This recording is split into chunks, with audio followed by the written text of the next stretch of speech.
Okay, well, good morning, good afternoon, good evening, whatever time of day that it may be for you. Welcome, welcome, welcome. Um, Sundays are my favorite day. Today is a Sunday, so I don't know what time you see this, but today's a Sunday for me. Sundays are my favorite because Sundays is like the day of kind of renewal. I go to a non-denominational service. I've come to love speaking about spirit, about God. Um, for some reason, something just keeps hitting me about religion right now because I grew up Catholic, and then my dad was Baptist, so there was just a lot of stuff around guilt. There's also, I had like, the Catholic upbringing with like this Baptist influence. So like Southern Baptist, not all of y'all, because I know some of y'all gonna be like, oh, wait a minute. But Southern Baptists will be like, be like, hallelujah, the Lord said, and God, and this whole thing. And that's on Sunday, usually during church. But after that, you get cussed out, or they got a drink in their hand, the strong stuff, the brown stuff, or they fighting with somebody physically. It's like a whole thing. It's like, it's like the teachings are designed uh, only when it works to their advantage at times. And that's not all Southern Baptists, but those are some of the ones that I grew up with. Thank God that my dad was not like that, but very heavy about you've got to believe this and you've got to believe that, you got to believe that. And the only thing for me with religion is that it just didn't allow spirit to speak to me because people were telling me this is what it is and this is what you have to believe and this is how it goes. However, as I've grown and come into my own, I feel like there are many different pathways to God. There's many different pathways to spirit. Um, so Ricky Byers is someone, she calls it the Bee Hood, and I go and worship with her. And you know, we, it's so like there's a structure, but there's not really. There's just like singing and community and coming together and sometimes we eat afterwards, and I just love like who she is. Like it really is like it's not like we're a community because we're here. You're you're always a part of that community. It don't matter when somebody may see you. It don't matter how long it'll be since you come across anybody from what we call the B Hood, not Beyonce B Hood, but a different B Hood. And if you ever want to look it up, or you're in LA, look up rickybyers.org, or you can look it up on YouTube, Ricky Byers, because she has her own YouTube channel. You can even tune in on YouTube because they do it live and see what I'm talking about. But she's amazing. And I wasn't even going to do a plug on that, but I just like that it touches my soul. Like I always feel seen. That's so important to be seen. There's this thing like sometimes with organized religion that you've got to do all these things to be seen by God. You've got to do all these things to be heard by God.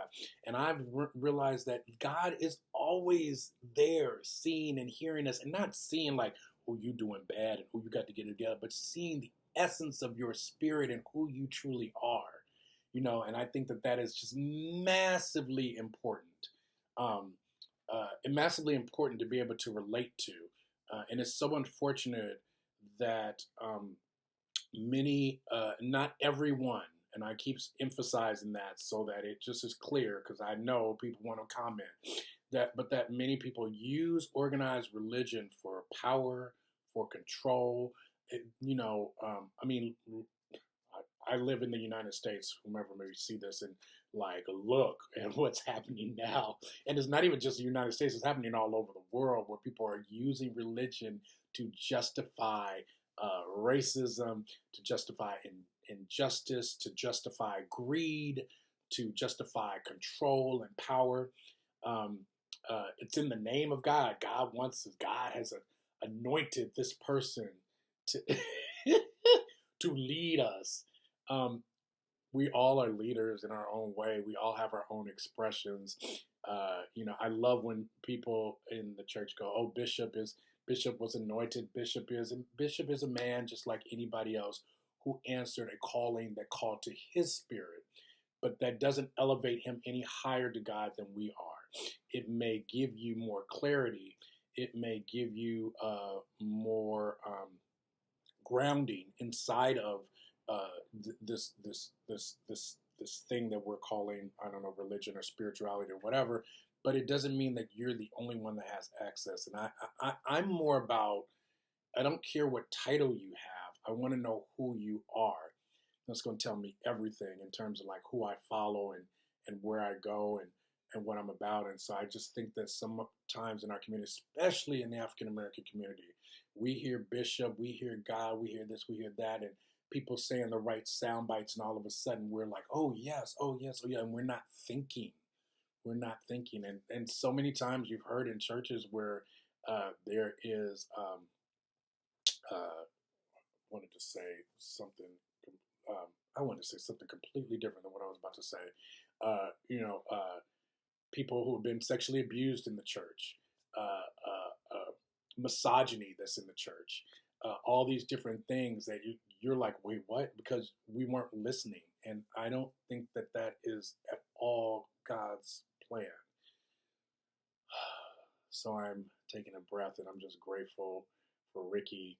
I also want to give a shout out to her daughter, Georgia. I don't even know your last name, Georgia, if you ever see this, but Georgia, Georgia is like, let me tell you about this woman. Please go look up. I wasn't even planning to say this.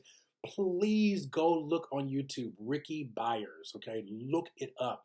There's a woman, her daughter, her name is Georgia, and Georgia is from another planet in a good way. Because some of the folks from another planet, you were like, oh, please, can they go back? Not Georgia. Georgia, like, even when she dresses, like I could never pull off the stuff that she wears. Like could never. But when Georgia wears it, oh, it is divine. She is unique, distinct. I love her. If you cannot tell, but when you watch her sing, something takes over. Like something comes over her, and it is spiritual, and you can feel it from the depths and from the vocal cords, and the resonance of her voice is just like, oh my God, it is one of the most extraordinary things to witness. And we all have that in us, right? Like we all have like that thing in us that is a part of God that we express. Scientists have it, poets have it, singers have it, teachers have it. You can tell because it's this moment where, in that moment of creation, or in that moment where you're in that thing that inspires you, it's like you're there, but you're not there. Like you're physically there, but like there's something taking over. I love that. I wish that those moments could be celebrated more. I wish that more of that could be concentrated on, as opposed to like browbeating people with the Bible. By the way, I'm going to do this again, but I did a show, and I definitely did a passage in the Bible in my own way. And those of you guys who know me will be like, oh, Shane, what? So I want to do that again because that literally was not planned. It just came, and I was like, oh, I've got to keep this because I am not for anyone being suppressed by the word. It That book should be something that empowers you, inspires you, has you grow, not suppress you, punish you, put you in a place of bondage. Especially a lot of us who have historically trauma and been in bondage for so long. Why are we now told that in order to have eternal blissful life, we should stay in bondage to this particular book? I love to go into depth, and I love the study of it. I love the history of it. If you look at the history, there is a history of the Bible and how it came to be. people don't like to hear that. There is also a history of how folks constructed and used it to their advantage to get land, property, people, power, prestige. So it's all of that too. But spirit comes from within, and we're all connected to God. Look, Emily Dickinson wrote this poem, and she talked about finding God in her garden. That's like inspiring to me. Finding God in your garden.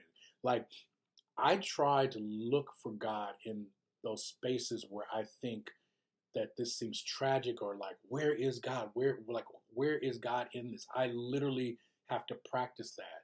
In the wake of all that's happening and the things I've seen, you can see God because you're watching people find out who they are, finding out who their neighbors are. You're watching people come together in a whole different way. You're also watching people come into their own spiritual awareness. I'm coming into my own spiritual awareness, and I will talk about this later. But there's been so long that I suppression was there. Others who wanted to silence me and silence my voice, which I wanted to talk about that today, but this is where Spirit led me. But what I want to leave people with and with me is that, God is always inside speaking to us. God, Spirit, whatever you want to call it. If you don't want to call it God, I don't, whatever. There's always this force. There's this force. This earth is just one like little like it's like a booger on a mat, because there's a whole universe out there that we know nothing about. And you got to know that there's something magnificent that has got that all in hand. It's all in divine order. And so I just want to invite you to be comforted by that, to embrace that, to know that no matter what's happening in your heart and in your spirit, that God is working within you. Don't let these folks tell you that you are not connected to God because of X, Y, and Z. It's not true. It's not true. It's not true. You are. We were born connected. I'm going to leave it at that. Anyway, that's my video diary for today. I'm sending you lots of love. I really am. Like, I'm not just saying, oh, love, oh, I'm doing a YouTube video. No, I'm really sending you lots of love. I hope this reaches you. I hope it touches you. And I appreciate you taking the time to take this journey with me. Okay. See y'all soon.